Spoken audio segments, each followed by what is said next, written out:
కథలెన్నో చెప్పారు, కవితల్ని రాశారు, కాలాలు దాటారు, యుద్ధాలు చేశారు. ప్రేమలో తప్పు లేదు, ప్రేమలో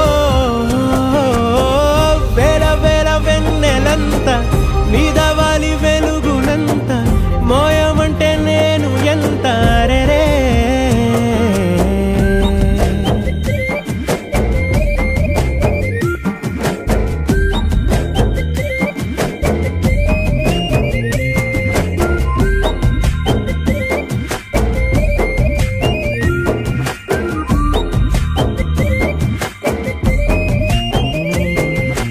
ఆకాశం తాకాలి అని ఉందా, నాతో రా చూపిస్తా